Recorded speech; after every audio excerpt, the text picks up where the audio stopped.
जिन परिवारों का जानी नुकसान हुआ है या जो लोग घायल हुए हैं उनकी मदद करनी चाहिए।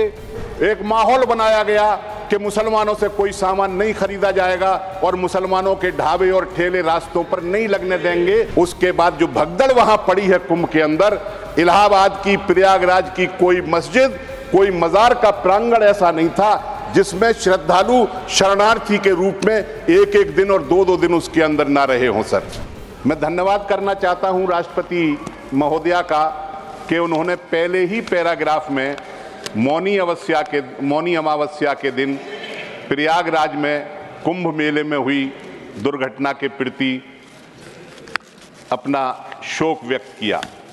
लेकिन इस काम को करने में सरकार को और खासतौर से उत्तर प्रदेश की सरकार को काफी घंटे लग गए थे और आज तक उत्तर प्रदेश की सरकार उस दुर्घटना में मरने वालों की, हताहत होने वालों की सही संख्या नहीं बता पाई है। मैं चाहूंगा कि इस शर्मनाक स्थिति से निकलने के लिए सरकार को कुंभ के अंदर जो स्थिति उत्पन्न हुई है उसकी जिम्मेदारी लेनी चाहिए। जिन परिवारों का जानी नुकसान हुआ है या जो लोग घायल हुए हैं उनकी मदद करनी चाहिए और जो मृतक हैं उनकी सही संख्या बतानी चाहिए। इस संख्या को हासिल करने के लिए सरकार एक सेंटर बना सकती है, एक वेबसाइट खोल सकती है, एक नंबर जारी कर सकती है कि जिनके लोग लापता हैं वो उस पर रिपोर्ट करें और एक सीमित समय के अंदर जिनका पता न चल पाए, जो लापता रहें, उन्हें मृत घोषित करके उनके परिवारों की आर्थिक मदद सरकार को करनी चाहिए। और मैं ये चाहता हूं कि ये काम उत्तर प्रदेश की सरकार के भरोसे नहीं छोड़ना चाहिए, केंद्र सरकार के भरोसे भी नहीं छोड़ना चाहिए, क्योंकि ये दोनों सरकारें उस स्थिति को बयान करने की स्थिति में नहीं है, बल्कि इनकी मंशा भी खराब है, ये छुपाना चाहते हैं। इसलिए ये काम भारत की सेना को देना चाहिए, जिस पर कोई उंगली नहीं उठा सकता है। सेना के हवाले इस काम को करना चाहिए। सरकार ऐसे आयोजनों के अंदर अपने दायित्वों का निर्वाह नहीं करती है, बल्कि जो शक्तियां विभाजन पैदा करना चाहती हैं समाज के अंदर, ऐसे आयोजनों को उनके हवाले कर देती है या उनके आगे सरेंडर कर देती है। अभी पिछले दिनों कांवड़ यात्रा निकली थी। कांवड़ यात्रा कोई आज से नहीं निकल रही, कोई साल दो साल से नहीं निकल रही, सैकड़ों साल से, हजारों साल से, न जाने कब से कांवड़ यात्रा निकलती है।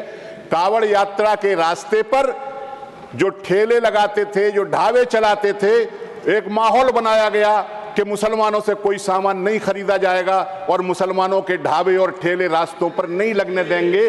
फलों की दुकानों पर, होटलों पर अपनी पहचान बताओ, आप कौन हो। अगर आप एक धर्म के हो तो हम आपसे खरीदेंगे, अगर आप हिंदू हो तो हम आपसे नहीं खरीदेंगे। फल वालों के ऊपर भी उनके नाम लिखवा करके उनकी धार्मिक पहचान उजागर की गई। सर, कुंभ के अंदर क्या माहौल बनाया गया? कुंभ के अंदर माहौल बनाया गया कि हम मुसलमानों को नहीं घुसने देंगे, इसके अंदर नहीं आने देंगे, नई दुकानें लगने देंगे। कौन थी ये ताकतें? सरकार उन्हें रोकने के लिए क्या कर रही थी? कौन से मुसलमान डिमांड चार्टर लिए फिर रहे थे कि हम जरूर कुंभ के अंदर जाएंगे? किसको रोकने की बात कर रहे थे? लेकिन मौनी अमावस्या के दिन जो घटना हुई, उसके बाद जो भगदड़ वहां पड़ी है कुंभ के अंदर, इलाहाबाद की, प्रयागराज की कोई मस्जिद, कोई मजार का प्रांगण ऐसा नहीं था जिसमें श्रद्धालु शरणार्थी के रूप में एक एक दिन और दो दो दिन उसके अंदर ना रहे हों। सर, ऐसी स्थिति है कि हमारा समाज हिंदू मुस्लिम एकता का समाज है। इस समाज के अंदर अगर हिंदू मुस्लिम के नाम पर भेद किया जाएगा तो वो स्थिति अच्छी नहीं होगी। आखिरी बात मैं ये कहना चाहता हूं सर,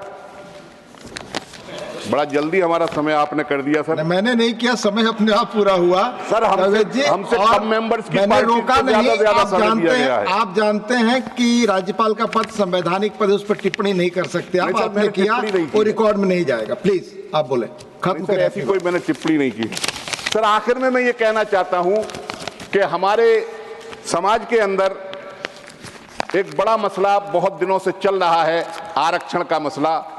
आरक्षण पर लगातार हमला हो रहा है और आरक्षित पदों की संख्याएं कम हो रही हैं। निजीकरण होने की वजह से जो नौकरियों की संख्या है वो भी कम हो रही है।